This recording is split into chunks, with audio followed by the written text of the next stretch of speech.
तो आज के सत्र में अपन तीसरे श्लोक पे ही आए हैं वैसे। और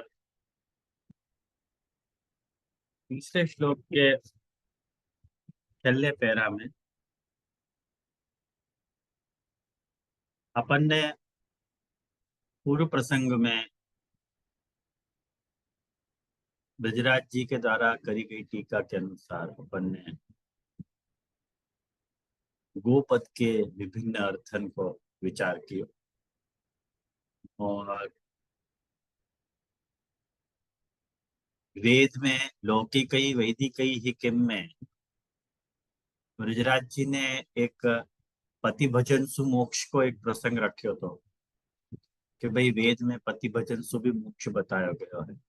वाको भी मैंने आप लोगों को खुलासा दियो तो कि वेद में जो पति भजन सु मोक्ष बताया है वो तो अन्य अर्थ में वहां पे विचार है, अपने यहाँ वह तरह का कोई चर्चा है नहीं। और बाकी मैंने विस्तृत चर्चा आपको वार्ता के उदाहरण से भी वाकू उदाहरण देके वाकू स्पष्ट की हो तो कि अपने यहाँ क्यों वेद में माने पति भजन सुमोक्ष को विचार अपने यहाँ नहीं किए हुए, अपने यहाँ क्यों वो लागू नहीं पड़ेगी बात, लोगन के यहाँ लागू पड़ती होगी वो बात सच है। वैदिक होते भय भी अपने यहाँ पति भजन सुमोक्ष में मोक्ष का सिद्धांत वेदोक्त होते भय भी अपने यहाँ मान्य नहीं है। ये अपने मार्ग की विलक्षणता है और अपने आप को फिर भी अपन वैदिक कहने से चूक नहीं रहे। ये एक बहुत क्रांति की बात है वैष्णव। अपन ने मैंने आपको गई बखत आपको बहुत लाइटली बताया तो, लेकिन वास्तव में ये बहुत बड़ी एक क्रांति है, एक हाइट माने आपको अपन कहने एक छलांग है कि वेद जब बात को सर्टिफाई कर रहे हो है कि वेद जब कह रहा है कि पति भजन सुमोक्ष है तो अपन वैदिक होते हुए भी यह बात तो डिनाई कैसे कर सके कि वे पति भजन सुमोक्ष अपने यहाँ नहीं है। अपन में ये कहने को बूता है कि होए को वेद में पति भजन सुमोक्ष, लेकिन अपन पति शब्द की व्याख्या को ही बदल दे रहे हैं। वास्तव में अपन कह भी वही रहे कि पति भजन सुमोक्ष है, लेकिन पति कौन, पति कौन, या को तो विचार करना पड़ेगा वे पति कौन है। पति को विचार किए बिना पति भजन सुमोक्ष को सिद्धांत अपने यहाँ लागू नहीं पड़ सके। यानी अपन पाति इति पति ऐसी पति की व्याख्या कर रहे हैं, रक्षण करे वाको नाम पति। ये लौकिक संबंध में जो भी पति हुए है वाको अपन पति मानने तैयार नहीं। वेद शायद वह अर्थ सु कहते हो और सीधी बात है कारण कि वो अपना वैदिक संबंध है, वैदिक संबंध है। आजकल तो वो वैदिक संबंध भी नहीं रह रहा। आजकल की परिस्थिति में अपन देखें तो आज की स्थिति में जो पति बने हैं वह तो वैदिक संबंध भी नहीं, खाली दैहिक संबंध रह रहा है, लौकिक दैहिक संबंध। क्योंकि जा तरह सो देव की फजीहत हो है विवाह आदि में,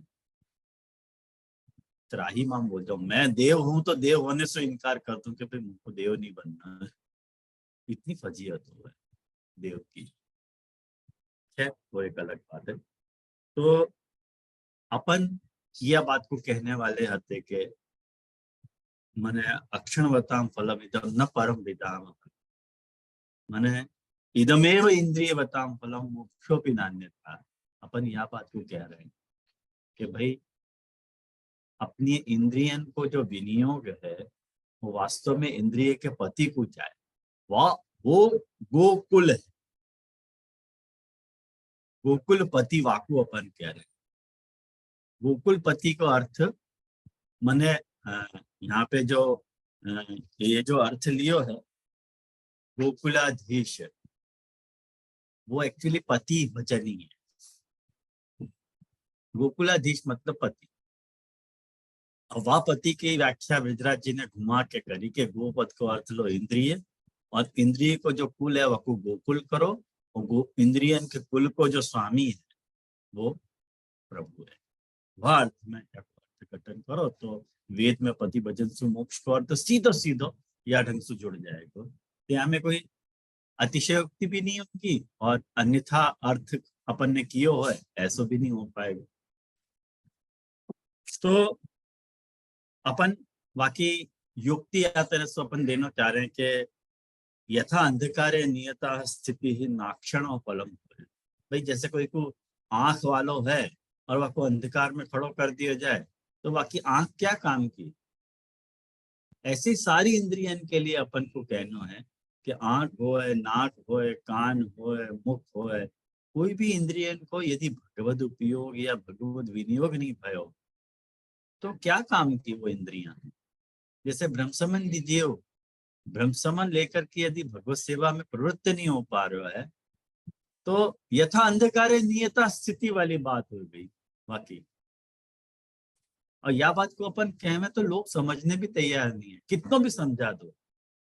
एक एज के बाद मुझको ऐसा लगे, अभी मैंने रिसेंटली यह बात को अनुभव वैष्णव की आपके साथ शेयर कर रहा हूँ ये बात। अभी रिसेंटली कोई सो मेरी चर्चा हो रही थी और उनको मैंने बहुत समझाया। तो मजे की बात यह है कि मान सब है, माने सब कि नहीं जे अपनी बात तो एकदम तद्दन साची बात है पर हमारा थी न थी सके ऐसे बोलते हैं। अब देखो करना ही नहीं है तो ऐसे ही बोलेगा नहीं।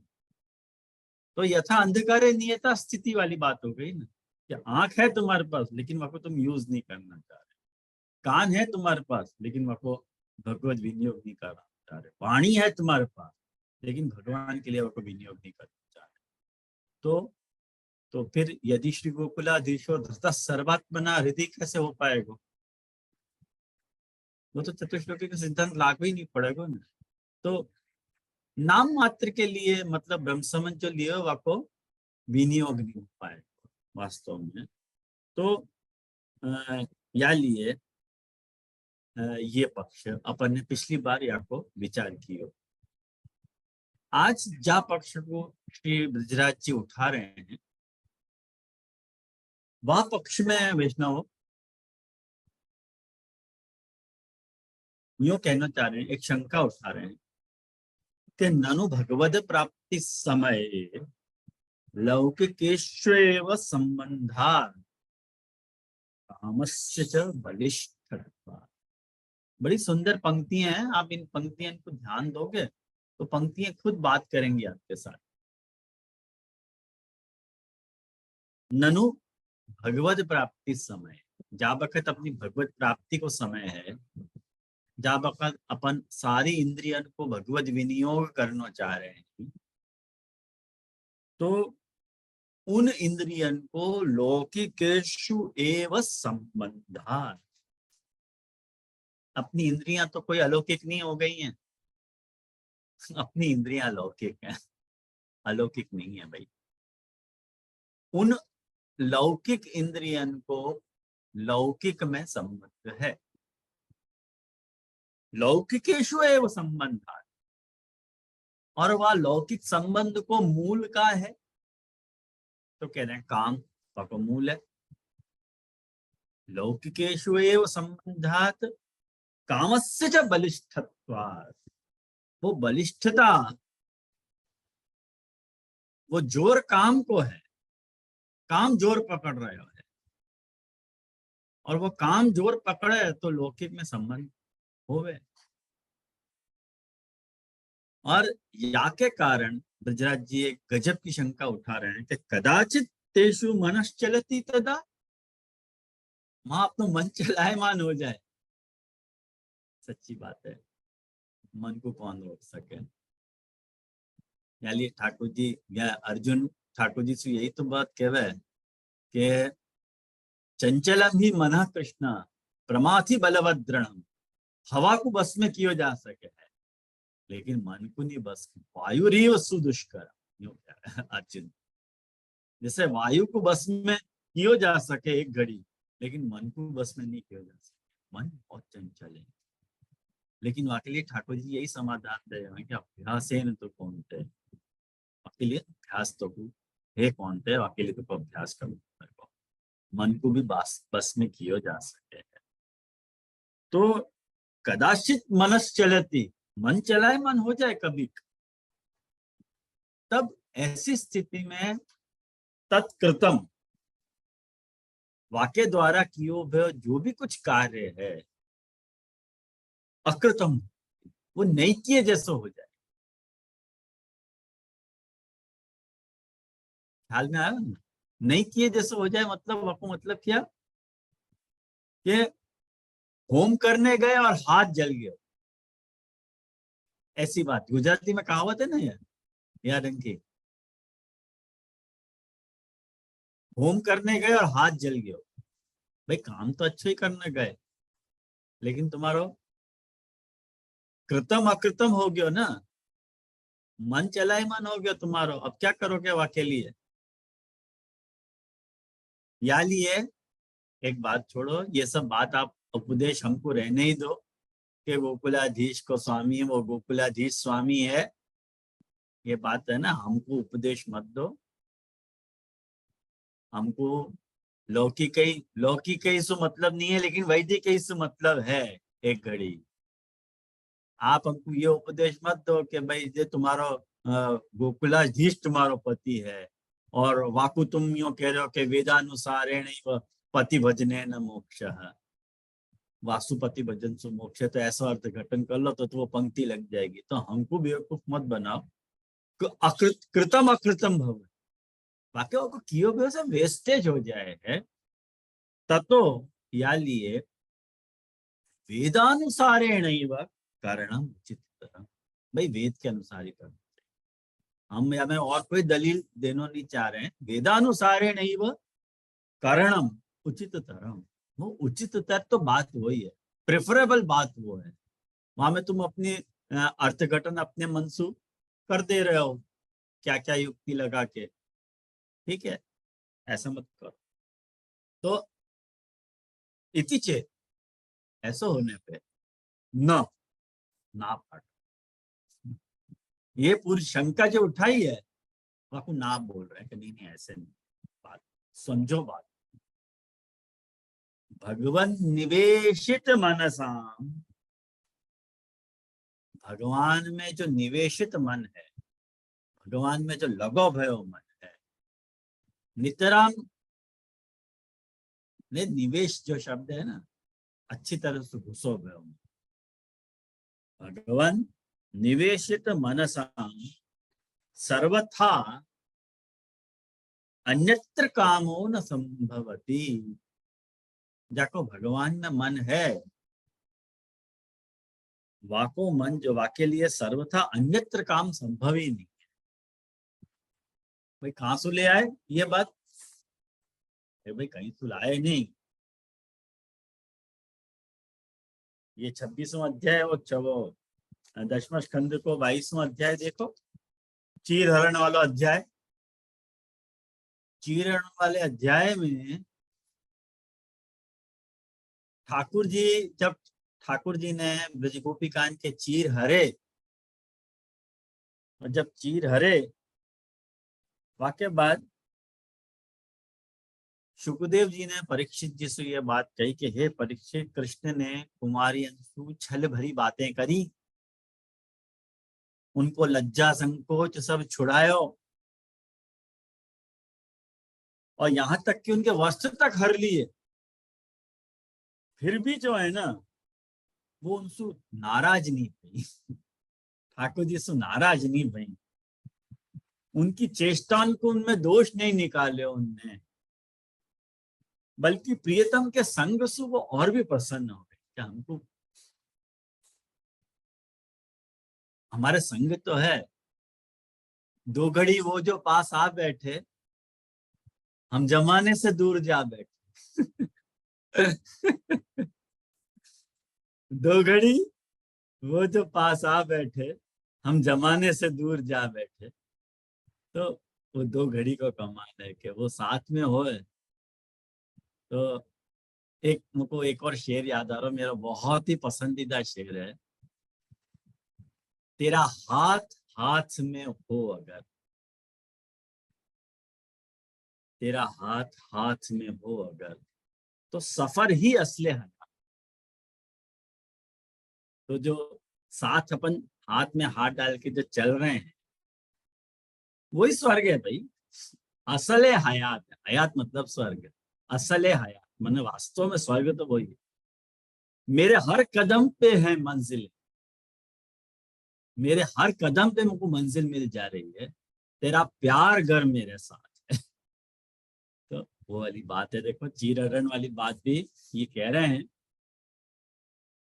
कि क्यों प्रसन्न भाई। तो सुखदेव जी परीक्षित जी को कारण बता रहे हैं कि हे परीक्षित, गोपियन ने अपने अपने वस्त्र पहन लिए, परंतु कृष्ण ने उनके चित्त को या तरह से वश में कर रखे हो तो एक पग भी चल नहीं सकी, इवन वन स्टेप भी आगे नहीं बढ़ पाई। और प्रियतम के समागम के लिए एक टक निहारती रही ठाकुर जी को, बस देखते रहे, लजीली चितवन से उनको निहारती रही। मैंने अपने यहाँ यमुना जी को बहुत सुंदर, यमुना जी के 41 पद में कुम्मन दास जी को पद है, आपको याद होगी तो, कि नैन कबहू न अघाऊं, को भी वो जब क्लियर नहीं आ रहा हो तो पहली लाइन कोई को याद हो तो बताइए। कुम्मन दास नैन भर देखूं कबहू ना अघाऊं, ऐसे कुछ कुम्मन दास जी कह रहे हैं कि मैं सदा आपको देखतो रहूं यमुना जी, और आपको देखने के कारण मैं कभी अघा नहीं जाऊं। अघा नहीं मतलब, अघानो अघानो मतलब समझो ना आप लोग, एकदम ऊब जा, ऊब जाने का, मैं कभी आपको देख देख के ऊब नहीं जाऊं। निरंतर अपन कोई चीज को देखते रहे, कोई अपने संग रहे तो आदमी डेफिनेटली ऊब जाए। जैसे एक बात समझो कि लौकिक के सारे संबंध ऐसे ही हुए हैं कि जैसे छिल, वैसे गन्ना के जो टूक हुए हैं वहां में रस भरो पे हुए, लेकिन जब वक्त अपन रस को चबा के चूस ले में है, फिर वही गन्ना को चूसो भयो, जो छिलका है वो महान बुरो लगे अपन को थूक देने की इच्छा हो कि भाई थूको कोई तरह। तो ये संबंध सारे ऐसे ही हुए हैं। लेकिन अलौकिक में प्रभु संबंध को जो रस है वो ऐसा रस है कि अपन वकू पीते रहे तो भी अपन आत्मा में नहीं, ख्याल में आया। तो भगवान ने ये बात वहां देखी कि ठाकुर जी के चरण कमल के स्पर्श की कामना को ही व्रत उनने धारण कर रखे है। तो भगवान ने उनसे ये बात कही गोपी अंशु कि हे मेरी प्रेयसी कुमारियों, मैं तुम्हारा ये संकल्प जानू कि तुम मेरी पूजा करना चाह रही हो, लेकिन जिनने अपनो मन और अपना प्राण मुझको समर्पित कर रखे है, उनकी जो कामनाएं हैं ना, ये प्रभु के वचन है। अब लाओ, वेदे पति भजने न मोक्ष को काट, अब लाओ। अब साक्षात प्रभु के वचन से काट दियो ब्रजराज जी ने, अब कौन सा वचन लाओगे। ठाकुर जी के वचन कोट कर दिए ब्रजराज जी ने के जिनने अपना मन और प्राण को समर्पित कर रखे है, उनकी कामनाएं जो है ना, उनको सांसारिक भोग की तरफ जो है ले जाने में समर्थ नहीं हुए हैं। ठीक ऐसे ही जैसे भुनो भयो या उबालो भयो जो बीज है, फिर सो आपको अंकुरण नहीं। व्हाट अ फैंटास्टिक एग्जाम्पल, कितना सुंदर उदाहरण दिया है ठाकुर जी ने। सच्ची बात है, अपन को ये उदाहरण सुने तो एकदम चारों खाने चित्त हो जाए कि नहीं नहीं बात सही है एकदम, यहाँ में आप कुछ विचार करने जैसा है ही नहीं। तो ये बात अपन ने यहाँ में देखी। वहां में न मैया वेशित धिया, मैंने ब्रज कुमारी का काम पूर्ण पारिजात चरणेन श्री नंद कुमारेण उत्तम। एव का लगा के कह रहे हैं, ये जो ब्रजराज कुमारिकान के काम को पूर्ण करने में जो पारिजात रूप है, पारिजात मतलब स्वर्ग के 5 वृक्ष हैं, वो 5 वृक्ष में से एक वृक्ष पारिजात है। और पारिजात जो है वो आपको कल्प वृक्ष भी कहा जाए है, बस जो मांगो वो मिले। तो पारिजात की, आप लोगों को पारिजात के बारे में पता है क्या? नहीं, पारिजात के जो भी वृक्षों, फलों, वो फूलों में ना, उनको तोड़ो नहीं जाए, जो गिरे वाकू चुनो जाए। और वो एकमात्र ऐसा पेड़ है जहाँ में जाके फल बीज नहीं, और जाके कलम नहीं हो, मने जाको अपन वाको बीज के द्वारा रोपण नहीं हुआ, कलम से रोपण हो ऐसो। और ये पारिजात को जो भी वृक्ष है, ठाकुर जी स्वर्ग से लाए थे, रुक्मिणी जी को बहुत पसंद है। और या को हार सिंगार को वृक्ष भी बोलो जाए पारिजात को। और रात को ही ये खिले हैं और दिन में मुरझा जाए, या तरह की ये पारिजात की अपनी अलग एक विशेषता है।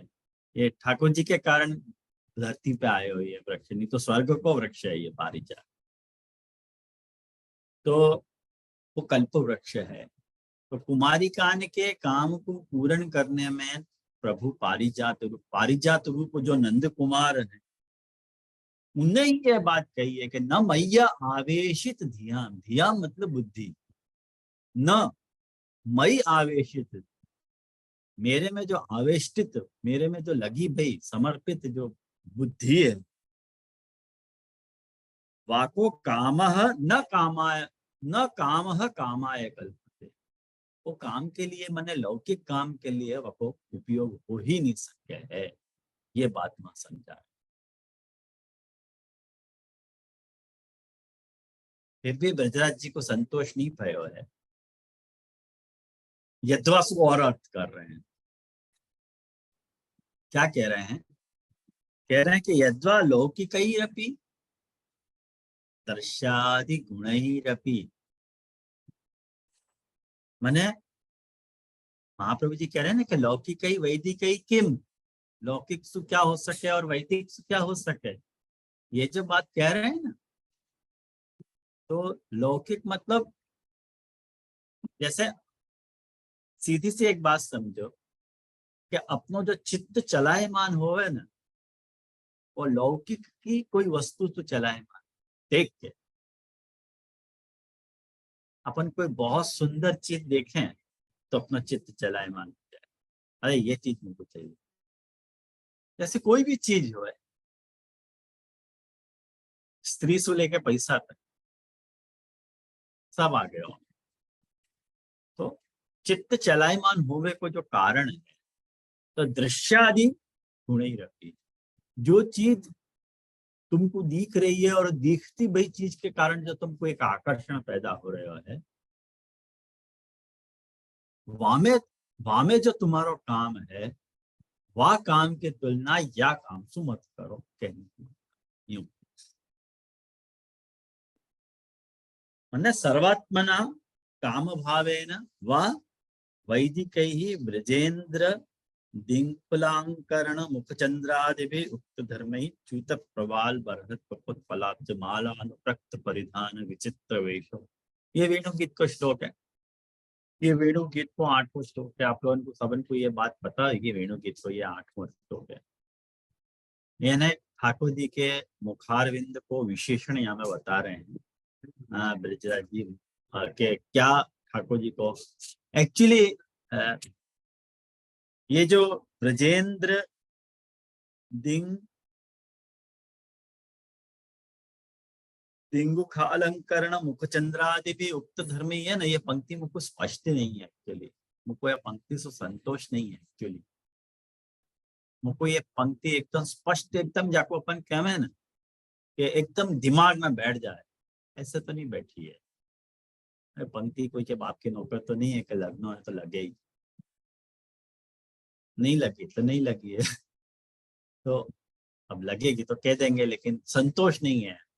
लेकिन कुछ कहने के जो भावार्थ है ब्रजराज जी को, वो ऐसा लग रहा है कि ठाकुर जी ये ऐसा कहना चाह रहे हैं,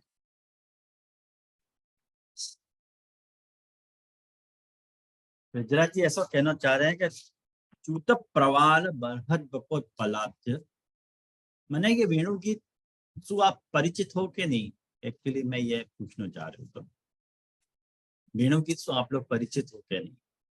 ये वेणु गीत में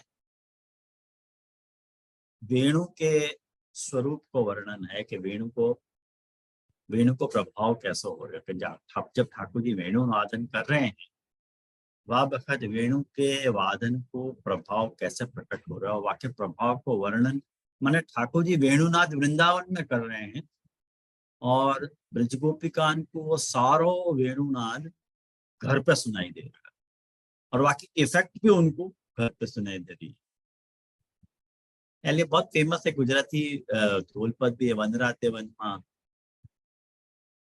हाँ, हमारे काने संभड़ाई ऐसा कुछ है, उनको भी याद नहीं आता लेकिन ऐसे ही कुछ है। लेकिन वहां में ये गोपिका ये कह रही है कि चूत प्रवाल, चूत प्रवाल को अर्थ देखो एक ऐसो है नई, माने अभी तो वैसे वसंत के दिन ही चल रहे हैं, तो आम की जो नई कोपले हों ना, कोपल जानो क्या नहीं, माने वो फूल उगने के पहले एकदम जैसे अंकुरण होके बाहर ही निकली हो है, वो फूल बनने के लिए तैयार है। अभी कोपले फूटी है वहां की, मतलब फूल जवान होने के पहले की जो सिचुएशन है, फूल के जवान होने के पहले, बाकी कोपले फूटे। ये कह रही हैं ठाकुर जी क्या करें, अपने श्रीअंग चूत प्रवाल धारण करें और बरहस स्तबक, बरहस स्तबक मतलब स्तबक मतलब पंख, बरह मतलब मोर, मोर को पंख ठाकुर जी धारण करें और उत्पलाब्ज माला, उत्पलाब्ज मतलब नील कमल, नील कमल की माला अपने श्रीअंग पे धारण कर रहे हैं ठाकुर जी। माने नील कमल की माला धारण कर रहे हैं, मोर को पंख धारण कर रहे हैं और चूत प्रवाल धारण कर रहे हैं। तो हमें सो आप देखो कि यहाँ में से कौन सा श्रृंगार ऐसा है कि अपन जो ठाकुर जी को धरा में पुष्टि मार्ग में अपन ने वहां पर पुष्टि मार्गीकरण किया, खाली बरहस बरहस को कियो है, बरहस तबक को कियो है। जैसे मोर को पंख अपन ठाकुर जी को धरा में, अपन ठाकुर जी को वो चूत प्रवाल तो धरावा ही नहीं है, लेकिन अपन वो जो नई कोपले वालों जो आम को कोपले हैं वाको अपन ठाकुर जी के श्रीअंग पे न धरा करके वाको ठाकुर जी के पृष्ठ भाग में धरा है बसंत। आप लोगों को ध्यान हो तो अभी तो बसंत के दिन चल रहे हैं, तो शायद ये आपके सेवा प्रकार में भी आते हुए वो ठाकुर जी के मतलब पृष्ठ भाग में सिंहासन के पीछे वो फूल मोर सही वाको मोर कहना, वाको भी अपन मोर कहना, वो अपनी कोड वर्ड है कि वो पत्ता और फूल के साथ वो पीछे खोसे और सबसे पहले वही को खिलाया जाए। मैंने श्रीअंग को खिलाने के बाद, खिलाने को भी अपने आप बहुत सुंदर प्रकार है, और कोई के यहाँ हो कि नहीं हो, हमारे बड़े मंदिर में ठाकुर जी को खिलाने को बहुत ही सुंदर प्रकार है। ठाकुर जी सबसे पहले वक्षस्थल पे खेले, फिर बाहु खेले, फिर वस्त्र खेले और वाके बाद माला को थाक खेले, माला के मड़काएं खेले, फिर वस्त्र पे खेल हो गए, फिर मोर पे खेल हो गए और वाके बाद आसपास सब जगह मन खेल हो गए। तो ये जब श्रृंगार ठाकुर जी जब धारण कर ले हैं और मालानुप्रक्त परिधान विचित्र वैशव, ऐसो जो विचित्र वेश जब ठाकुर जी धारण कर रहे हैं और मध्य विरेज तुरलम पशुपाल गोष्ठ्याम रंगे यथा नटवरो क्वच गाय मानव। तो ये गोपिकाएं कह रही हैं कि ठाकुर जी जो है ना, ठाकुर जी अपने श्रीअंग पे पीतांबर धारण करें और बलराम जी अपने श्रीअंग पे नीलांबर धारण करें और मंद मंद स्वर में गाते रहे। मने वो ग्वाल बालन की पशुपाल गोष्ठ्याम ऐसे बैठ जावे और मधुर संगीत की तान छेड़ दे हुए हैं और ऐसो लगे कि दो चतुर नट जो हैं वो अभिनय कर रहे हैं। ऐसे ब्रज गोपिकाएं वर्णन कर रही हैं।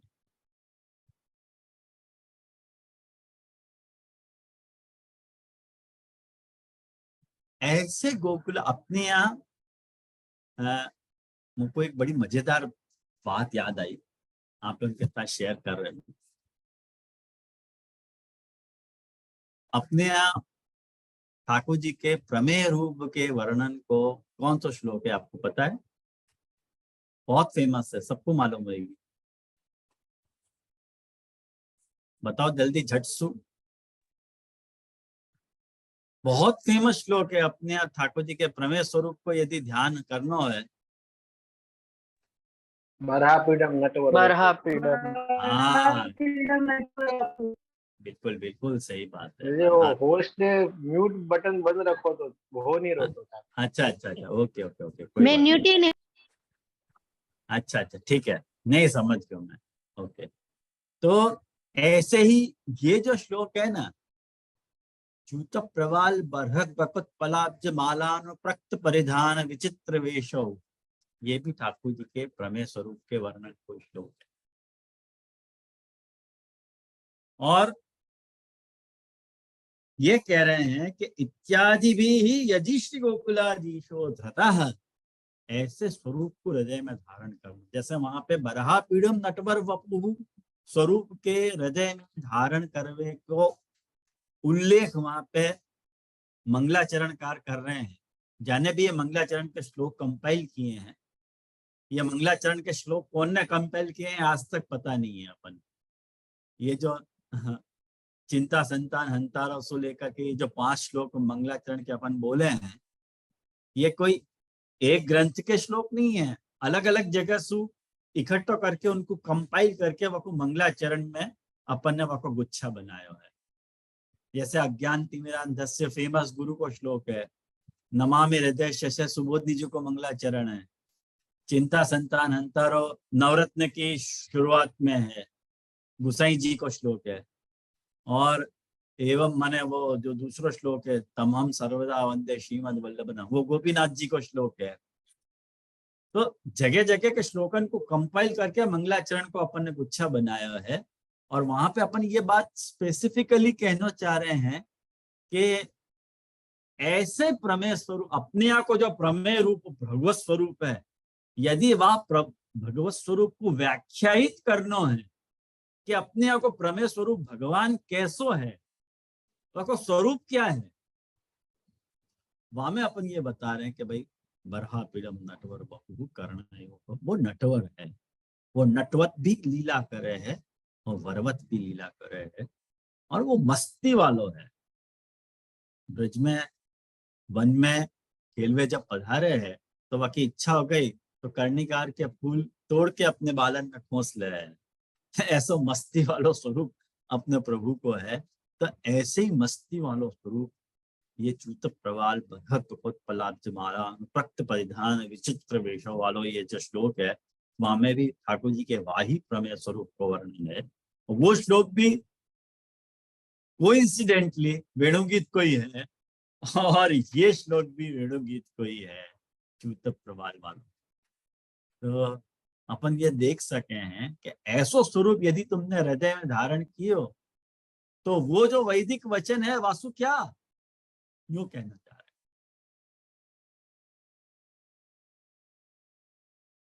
अब मैं आपको एक रहस्य की बात बताऊं।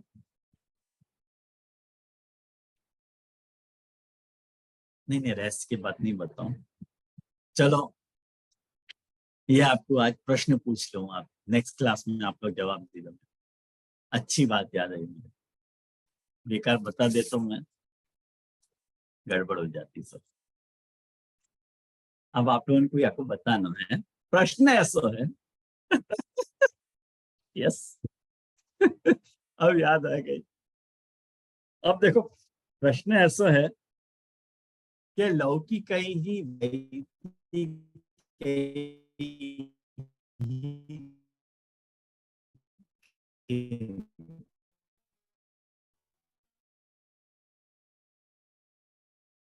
ये तो अच्छी तरह से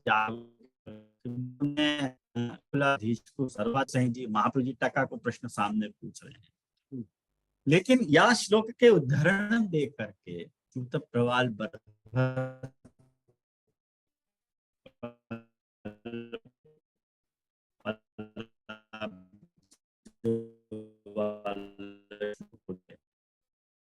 ये जो गजराज जी पूछ रहे हैं यदि श्री गोकुलाधीशर धृतो धर्म कैसे आए हो,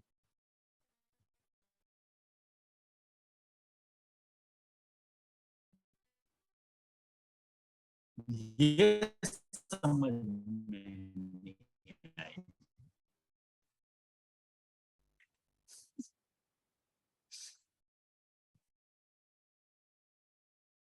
कोई ट्राई करेगा? मेरा प्रश्न समझ में आया सबन को? प्रश्न समझ में आया हो तो थंब वो हाथ ये ऐसे ऐसे दे दो। प्रश्न आया हो ना ख्याल में? जी जी, एक बार रिपीट करेंगे? श्योर। तुम मैसेंजर तो गायब ही हो गए हो। हाँ, प्रश्न ऐसा है कि यदि श्री गोकुलाधीशो धृतः सर्वात्मना हृदि ततः किम परम ब्रूहि लौकिकै वैदिकैरपि। माने यदि तुमने गोकुलाधीश को सर्वात्मना हृदय में धारण कर लिया है तो लौकिक क्या और वैदिक क्या? ऐसा टका को प्रश्न महाप्रभु जी पूछ रहे हैं। मैं ये पूछ रहे हूँ, महाप्रभु जी ने तो कह दी बात। अब ये जो ब्रजराज जी जिनकी बारात में अपन जा रहे हैं, अब उनने ये चर्चा छेड़ दी कि वैदिकई ब्रजेंद्र दिंगुखालंकरण मुख चंद्रादि भी उक्त धर्मी वालों जो बात कह करके विशेषण कह के ठाकुर जी को विशेषण है, इतनी बात तो पता चल रही है।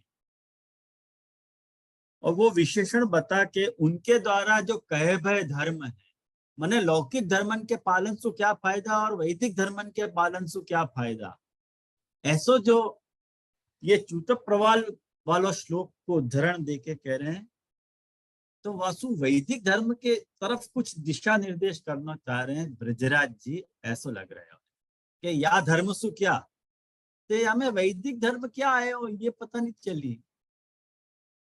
जैसे लौकिक धर्म की बात पता चली कि दृश्यादि गुणैरपि, लौकिक धर्म तो मैंने आपको बताया भी, समझा के बताया कि भाई लौकिक में जब अपन को काम भाव पैदा हुए कोई को देख करके, कोई भी सुंदर स्त्री को देख करके या कोई भी सुंदर वस्तु को देख करके वह को प्राप्त करने को संकल्प मन में तुम्हारे उत्पन्न हुए है, तो वो एक काम भाव मन में उत्पन्न हुआ, तो वो काम भाव भी या भाव के आगे फीको है, यूं कहना चाह रहे हैं ना। तो ये श्लोक का उदाहरण खास करके दिखा करके चूत प्रवाल वाले वो श्लोक को उदाहरण देके जो आपको वैदिक धर्म की तरफ दिशा संकेत करना चाह रहे हैं ब्रजराज जी, वो बात कुछ पल्ले नहीं पड़ी।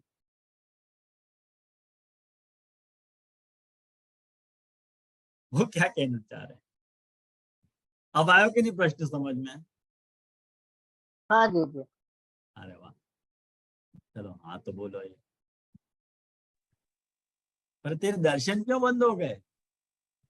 इंटरनेट कनेक्शन वापस गड़बड़ हो गई, मैं यहाँ से वहां दौड़ रहा हूँ घर में जहाँ मिले कनेक्शन। हे प्रभु लिल्लाह मोहम्मद रसूलुल्लाह। भगवान, कोई बताएगा या को आंसर?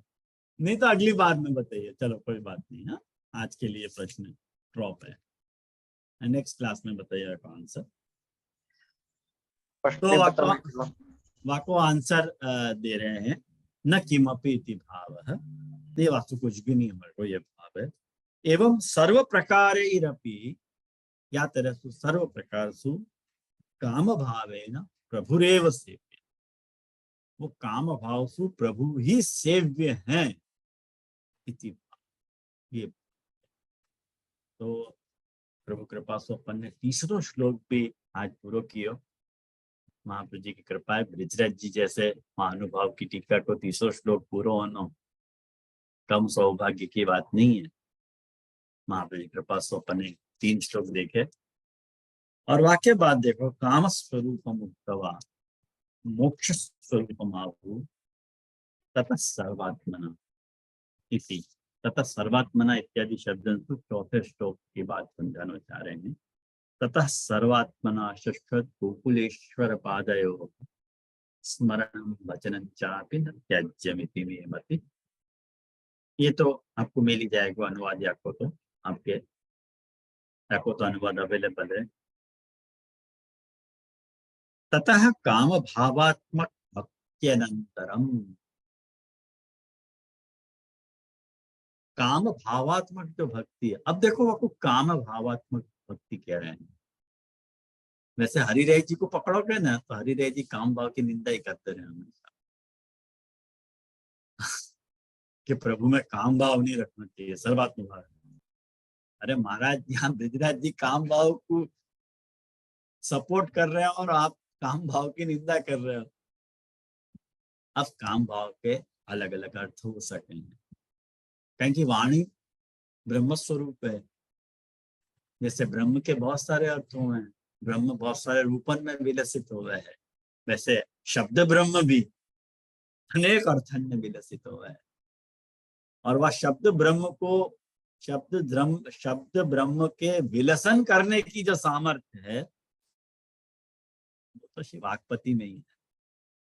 यानी काम भाव को ये अर्थ भी हो सके, ख्याल में आया ना आपको? यानी अपने यहाँ हर चीज को अलग अर्थ हो सके। आप देखो महाप्रभु जी कहे अग्निरपि अग्नि ही अनुष्ण इत्यपि प्रमाण। आग ठंडी है ये भी प्रमाण है। अब आग ठंडी कैसे हो सकती? होगा ठंडी। तो बहुत बर्फीले प्रदेश में जाओ, वहां पे आग की कोई वैल्यू ही नहीं है। वहां आग भी आपकी ठंडी को दूर करने में अक्षम है, तो वहां पे वो प्रमाण हो गई कि नहीं? यहाँ -40 डिग्री टेम्परेचर है, वहां अग्नि तो अपने को, वहां अग्नि से तो काम ही नहीं बुझे। ख्याल में आया ना? ऐसी बात है। एक बात बताओ, तो यहाँ जो काम भावात्मक जो भक्ति है, या को सर्वात्म भाव पर अर्थ लेना चाहिए। काम भाव मतलब सर्वात्म भाव। कहीं की गोकुलेश्वर एवं यदि श्री गोकुला धृतः सर्वात्मना, तो जो सर्वात्मना हृदय में धारण करने की बात है, वो काम भाव को वह तरह का फोर्स तुम्हारे अंदर यदि पैदा हो रहे हो, वाक्य बाद पुनः सर्वात्मना मतलब सर्वात्म भावेन शाश्वत निरंतरम गोकुलेश्वर पादयो स्मरणम तथैव भजन। देखो दोनों बात आ रही है यहाँ में, प्रभु को स्मरण और प्रभु को भजन। यानी अपने यहाँ विविध पक्ष हैं, अवसर में सेवा और अनवसर में कथा। तो अवसर में भजन और अनवसर में स्मरण। यानी वह स्मरण को कथा संबंध, यूं गुणगान कर संबंधित। तो गोकुलेश्वर पादयो स्मरणम तथैव भजनम अपि न त्याज्यम। वाकु अपन को त्याग नहीं करना चाहिए। इति में, ऐसी में, मेरी मदीया, मेरी मति। महाप्रभु जी कह रहे हैं, महाप्रभु जी अपनी बात, महाप्रभु जी के वाक्य की जो शैली है, वो याद करें कि शैली आप श्री यूज कर रहे हैं कि कभी भी महाप्रभु जी के वचन कोई के लिए बाधा रूप नहीं बने। महाप्रभु जी कभी भी यूं नहीं कहा कि ये करो, स्मरण और भजन को त्याग कभी मत करो, ऐसे नहीं कहना। स्मरण और भजन को त्याग नहीं करना चाहिए, महाप्रभु जी हमेशा आवश्यकता को समझावे हैं, आज्ञा नहीं करे हैं। ये महाप्रभु जी के वाणी की खूबी है। कहीं कि अगर अनुसरोगे तो वाणी को ही अनुसरण करोगे, और नहीं अनुसरण कर रहे हो तो वाणी के, हाँ, वाणी को जो तुमने अतिक्रमण किया आपको दोष तुमको नहीं लगे, कहीं कि महाप्रभु जी ने आज्ञा थोड़ी दी थी। करे तो आज्ञा को ही पालन है, यही तो क्या चतुर शिरोमणि अत्र है। माता क्या कहना चाह रहे हैं हम समझे नहीं तो क्या हम भी तुमको समझा। काम भावेन संबंध अनंतरम तत्संबंध स्वभाव मर्यादा जनित तुल्यत्व प्रमदात्व मदेन अन्यथा भावे सति मानादिना दोष भावेन तद भावात् च्युतिस्यात्। ये देखो,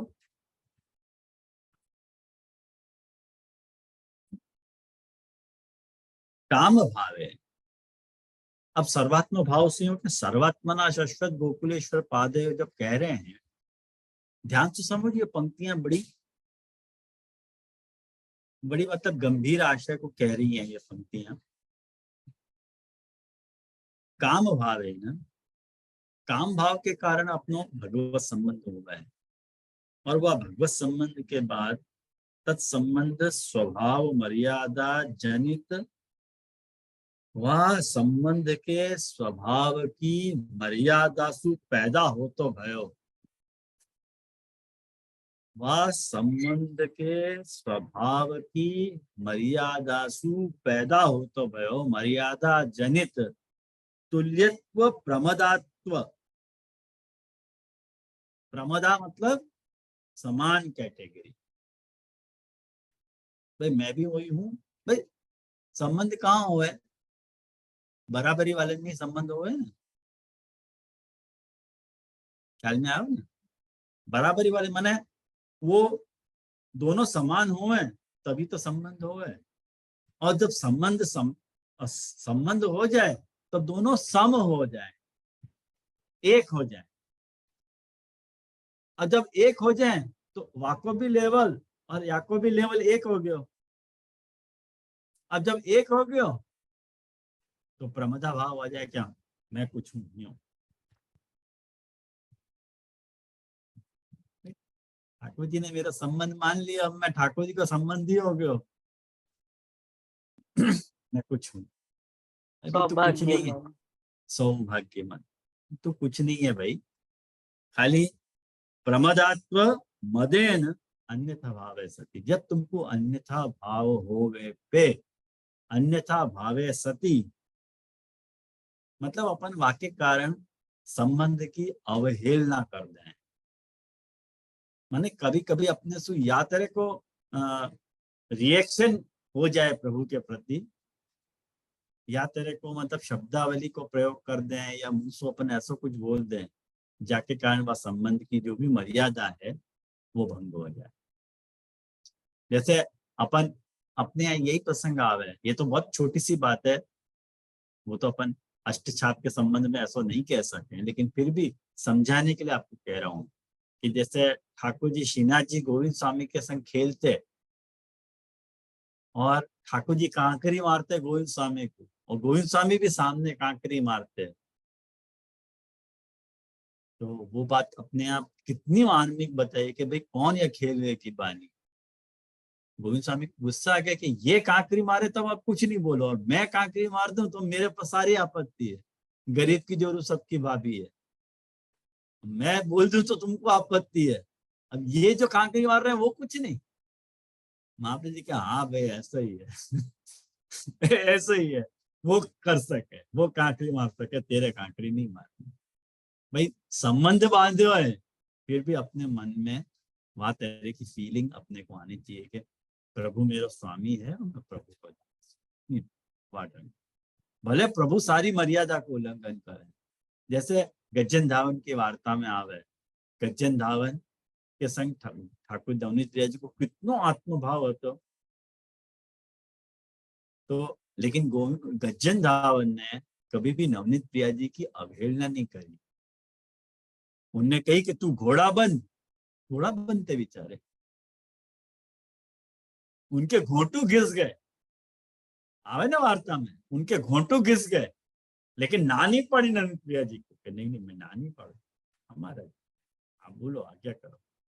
क्या तेरे को सर्वात्म भाव, देखो ये सर्वात्म भाव की वैरायटी है, याद हद तक को सर्वात्म भाव के गजन रावण नवनीत प्रिया जी के लिए न्योछावर है, और या तरह के न्योछावर है कि इतनो उनको दुख है फिर भी इतनो आत्मीयता है, लेकिन जैसे ठाकुर जी राजी है ना वैसे ही वो करने तैयार है। गजन धावन की वार्ता की यदि कोई ब्यूटी मुझको लगे है ना वैष्णव, वो ये लगे है कि कितनो आत्मभाव હતો गज्जन धावन नवनीत प्रिया जी के लिए, लेकिन एक आज्ञा नवनीत प्रिया जी ने कही कि मुझको आचार्य जी के यहाँ छोड़ दो, सरेंडर, हाँ छोड़ दूंगा, चाहते तो नहीं छोड़ते, भाई मेरे घर छोड़ के वहां क्यों जा रहे हो। और ऐसा भयो भी है उनकी वार्ता में, मैंने पद्मनाभ दास जी की वार्ता में अपन ये बात देख सके, लेकिन गज्जन धावन के केस में गज्जन धावन उल्टो रिएक्ट कर रहे कि नहीं आप जैसे बोलो, राजी हम उसमें जिसमें तेरी रजा है, अपनी तो यूं भी वाह है और यूं भी वाह है, हम तो तू जो कह वहां में राजी है, तू जो कह तू करना है ऑल राइट कर देंगे, तू क्या नहीं करना तो नहीं कर पता। तो यूं कह रहे हैं कि मदेन अन्यथा भाव है सती, जहां वक्त मद के कारण अन्यथा भाव होवे पे मानादीना, मान वगैरह के कारण, मान मतलब रूठनो वगैरह, भाई ठाकुर जी ने मेरे ये काम क्यों नहीं कियो, तद भावाच्युति दोष भाव है, तो दोष भाव के कारण अपने में दोष भावाच्युति, तो वो भाव अपना च्युत हो सके है, यानी बी सेफर दास भाव की तुमको स्विच ओवर होनो हर भाव पे। अभी जैसे खेल के दिन चल रहे हैं अपन सख्य भाव पे स्विच ओवर हो रहे हैं ठाकुर जी के साथ, लेकिन सेफ के लिए क्या, ठाकुर जी के चरणारविंद पे अपन कपड़ा बिछा के फिर ठाकुर जी को खिलाएं ताकि अपने को चरण नहीं दिखे, चरण नहीं दिखे तो अपने सेफ साइड है कि हाँ भाई खेल सके। लेकिन वो कितना जब जितनी देर तक खेल चल रहे हैं बस उतनी देर, जितनी देर अपन सेवा में उतनी देर अपन ब्रज भक्तन के आड़ी से अपन ठाकुर जी को अपन गाली भी दे सके, हाँ ठीक है। नंद नंदन को नंद, ये कौन सा पद है अपने यहाँ, बड़ा सुंदर पद है, नंद नंद ललन को कुंवर कन्या होरी खेल न जाने, ये सुना है आप लोगों ने ये पद, नंद नंद भवन को नंद महर को कुंवर शहर, कन्हैया, नंद महर को कुंवर कन्हैया होरी खेल न जाने हो।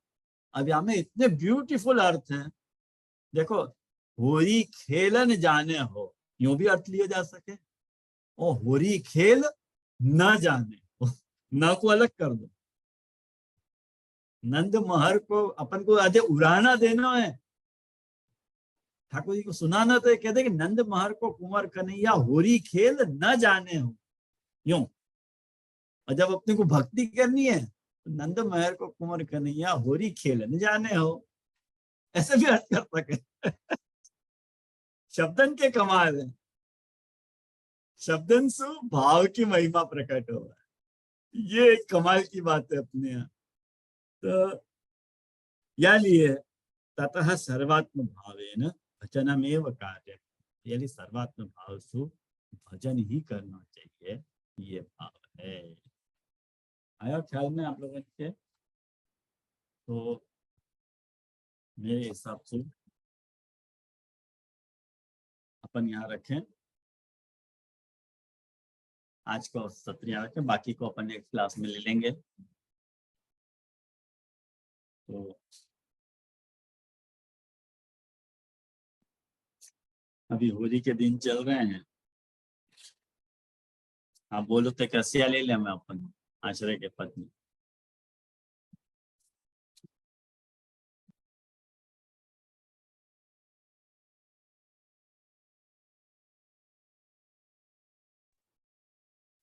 हाँ जी जी। हाँ।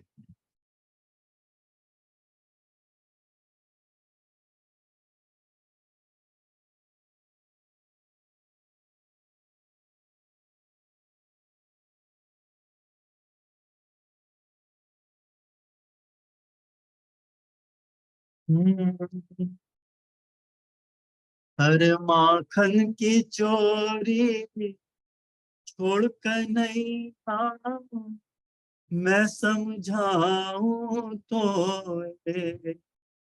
अरे माखन की चोरी छोड़ कर नहीं आऊं, समझाऊं तो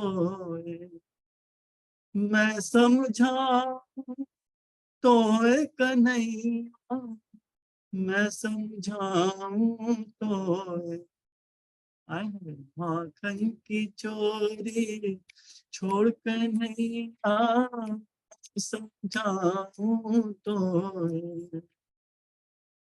बरसाने तेरी भई है सगाई, नित नई चर्चा हो, बड़े घर की राज दुलारी, नाम धरेगी मोए, अरे माखन की चोरी छोड़ कर नहीं समझाऊं तो मोते कहे मैं जाऊं गई रहो खिरक में सो, मोते कहो मैं जाऊं गई रहो खिरक में सो, काहू ग्वालिन की नजर लगेगी, यादई कमरिया खोए, अरे माखन की चोरी छोड़ कर नहीं मैं समझाऊं तो माखन मिश्री ले खाई को कयो हटीलो तो, या तो बंसी नई मंगाए दऊं, कई है कान्हा मोए, अरे माखन की चोरी छोड़ कर नहीं मैं समझाऊं तो 9 लाख धेनु नंद बाबा के नित नय माखन हो, 9 लाख धेनु नंद बाबा के नित नय माखन हो, फिर भी चोरी करे श्याम तू, लाज शरम दई खोए, अरे माखन की चोरी छोड़ कर नहीं मैं समझाऊं तो